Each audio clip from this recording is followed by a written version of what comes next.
drowning in paperwork and chasing signatures.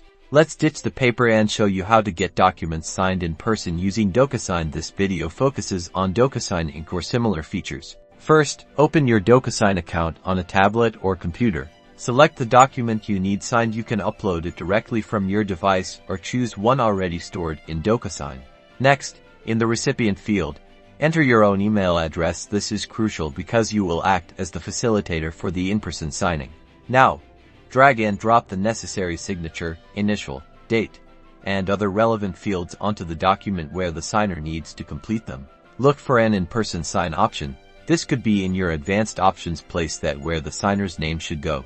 Once all fields are placed correctly, click Send. Hand the device to the signer, guide them through the fields, and have them use their finger or a stylus to sign within the designated areas. Once the signer has completed all fields, they should click Finish. The document will then be automatically saved to your DocuSign account, and a copy will be sent to your email. And that's it.